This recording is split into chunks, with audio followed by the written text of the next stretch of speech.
passes out to various entities, whether it be small business people, other loan industries, whether it be real estate or other types of entities. Federal government doesn't have that profit motive or that incentive to basically meet the market rate and what would happen naturally if everyone was making their own decisions without subsidies. And so that would be the trade-off. Otherwise, I do love the idea of seeing the middleman taken out here. But otherwise, Nelnet isn't exactly being taken out all completely. And to be honest, I don't know very much about the loan industry at all. I am a trust fund baby, and so this stuff's really kind of unfamiliar to me. But I believe that what Justin or Senator Solomon was saying earlier about this isn't a public or private debate, I do realize that this is very much a public type of industry with its various bureaucratic rules everywhere. I'd just like to mention that the idea that we're supporting an entity like, we'll say, called Nelnet, that has plenty of money is kind of abusive, but in a way the university is also an entity that gets lots of money that's essentially provided by non-market sources and then spends it the way that it wants to.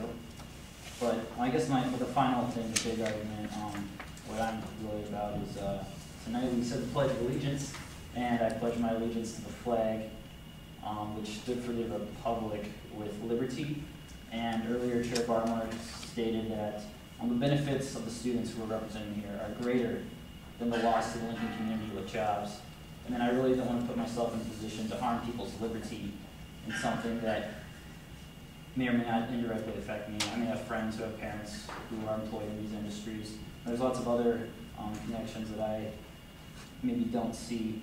But my big thing is just, it's liberty. I don't want to choose to support one specific entity, even if I am a student and it does support my peers. I don't want to make that decision to discriminate. Thank you. Senator Schultz. Well, I appreciate everything that Senator Schultz said. He's dancing around the macroeconomic welfare effects of this policy change. While he is right in saying that when a government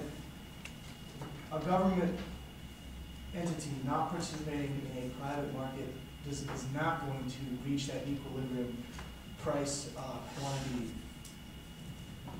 point, he's wrong in the direction that they will go.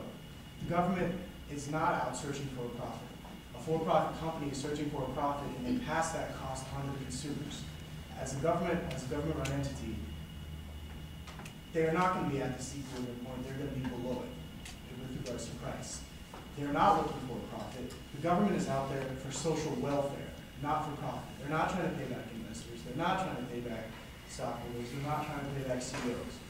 They're out there for the social welfare of the company as a whole. This is not a company trying to find lower interest rates. This is not the government trying to swindle anyone. This is a streamlining of an already existing system. The money is already coming from the federal government, and the overall welfare benefits of this policy change speak for themselves. And we can't look at it in small microcosms of 5 jobs lost here, 10 jobs lost here, potentially. We need to look at it as the overall effect that this will have on the social welfare of the United States and the students here at this university. And this policy as a whole benefits not only the students here at this university, but the overall future welfare and education, foundation that this country will have. So I really urge you to vote for this. I know we've talked about it a lot. This is something that's very, very, very important for the future of professionals in this country. Okay. Senator Reddy.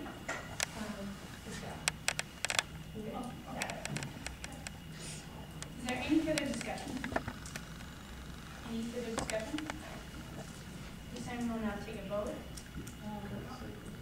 Oh yes, Before we go, I just want to hit home that I don't think this issue would have been brought back up again if this Big 12 conference didn't think it was an issue that would be beneficial to students.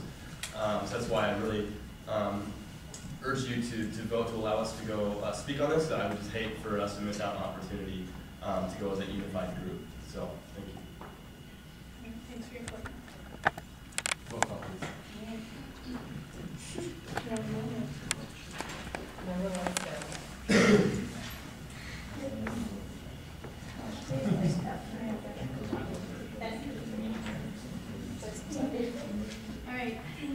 Obviously, a yes vote would be in support of Government Bill 15, no, not in support, absolutely not passed. Senator Barker, Yes. Senator Bourne, Senator Brocco, Yes. Senator Bell, Yes. Senator Darren, No. Senator Engel, Yes. Senator Fennel, Yes. Senator Fetty, Senator Garcia, Yes. Senator Green, Senator Jacobs, Yes. Senator Jurgensen, Yes. Senator Kelly, Yes. Senator Mostek, Senator Painter, Yes. Senator Peterson, Yes.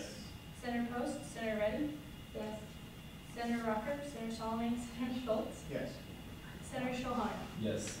Senator Solomon, Yes. Senator Steele, Yes. Senator Teague, Yes. Senator Wallace, Yes. Senator White, Yes. Senator Whiteside, Yes. Senator Williams. Yes.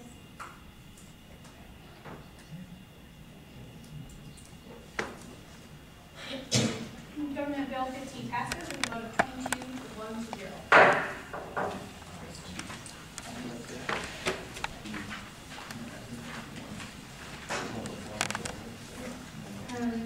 Next on, under new business, we have Government Bill 16.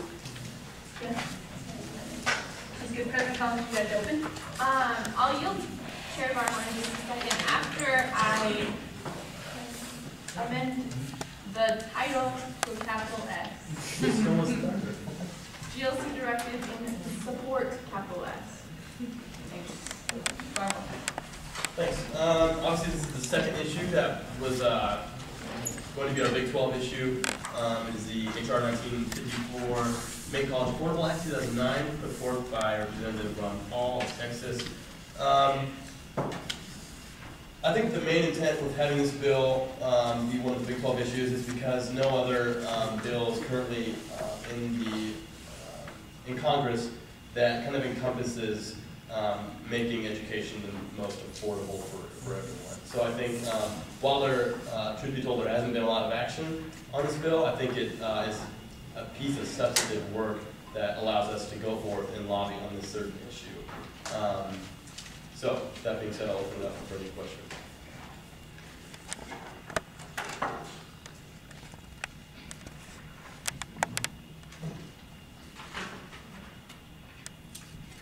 Sorry, I had lost my note. Senator Solomon. Can you provide a little background on HR 1954? And exactly what details encompasses generally?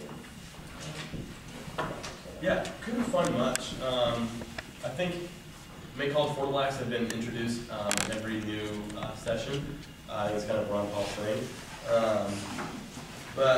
Yeah, couldn't find much. All it really does is provide, like it says in that second whereas clause, tax deductions on education expenses and also interest on student loans.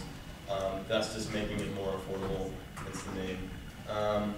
But like I said, there have been multiple Make College Affordable Acts 2009. I think they've been somewhat similar to this one and not getting much momentum behind them. As it stands, there's 2 co-sponsors, so not a lot, like I said. But I think, like I said, it was brought forth as a Big 12 issue because it is the only bill currently in Congress that encompasses what we're going there as a Big 12 group, which is to lobby on behalf of higher education and making it most affordable for everyone. So. What Big 12 school suggested we lobby on behalf of this community? Was it one of the Texas schools? Is either them or Oklahoma's. Well, ultimately, like I said, we had conference calls where they would open it up to everyone as to what issues they wanted to have be made Big 12 issues. But as far as like who initially brought this up, I believe it was either one of the Texas schools or Oklahoma State. But in the end, it's up to the responsibility of the hosting university. In this case, Texas Tech. Do we know if we have any Big 12 schools around